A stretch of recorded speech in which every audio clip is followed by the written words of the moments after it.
La cherté de la vie n'épargne pas le secteur de l'éducation, notamment les intrants scolaires, en cette veille de la rentrée. Les derniers parents font encore le tour de quelques stands pour répondre aux besoins des établissements. C'est le cas de ce conducteur de taxi-moto.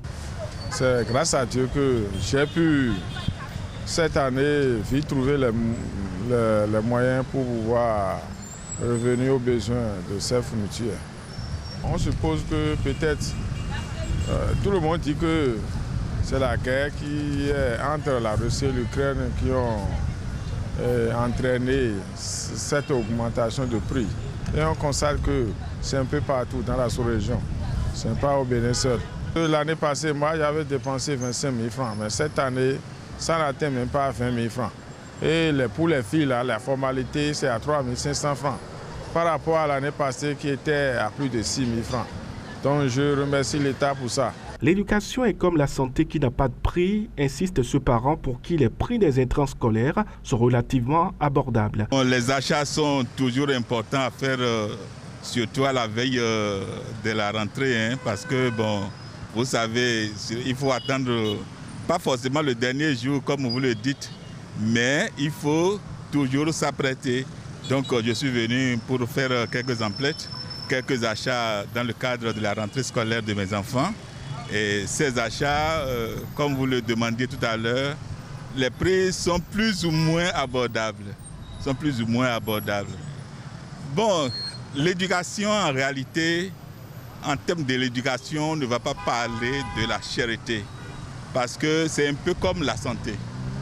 Donc l'éducation pour moi, investir dedans n'est pas qu'on va dire que c'est cher, c'est moins cher. Non, chacun sait ce qu'il cherche en achetant un article pour son enfant.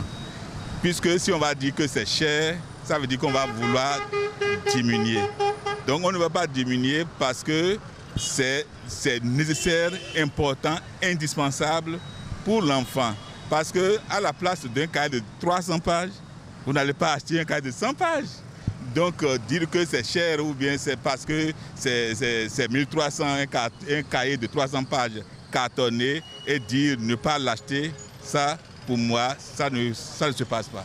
Donc quelle que soit sa charité, nous devons tout faire en tant que parents, tout faire pour les acheter, pour l'enfant, parce que nous attendons un résultat. Et qui dit résultat dit moyen. Il faut avoir mis les moyens pour attendre, n'est-ce pas, à un résultat. Donc pour moi, ce n'est pas cher. Dans les stands de vente de fournitures, tout a augmenté, s'insurge cet usager qui s'en remet à l'État pour aider les parents face à la crise économique. C'est dû au fait que l'ouverture pour l'État, pour que nous ayons les cahiers à temps dans les frontières et autres, selon moi, c'est à cause de ça. Ou encore, on nous parle aussi de qu'à la frontière, qu'il y a de taxes et impôts et autres. La douane aussi qui ne cesse de les tasser. C'est ce que nous avons recueilli aussi des vendeurs grossistes comme en détail aussi. Alors, le pouvoir en place doit subventionner pour nous aider, parents pauvres qui sommes dans les recoins du Bénin.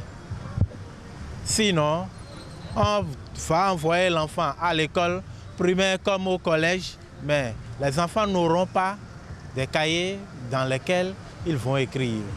Pour le spécialiste en étrants scolaires, plusieurs facteurs expliquent la cherté, dont, entre autres, le tarif douanier, la fiscalité et la guerre en Ukraine. Ce n'est pas que les fournitures scolaires qui ont connu de hausse de prix. Même ce que nous consommons, même ce que nous utilisons chaque fois, nos habits, tout a connu de prix. Et ce qui nous a sauvé un peu, le gouvernement a pu toucher le secteur agricole en subventionnant les engrais. Et ça facilite, ça donne l'avantage aux producteurs de se soulager et de maintenir le prix de certains vivriers qui est à la portée de tous.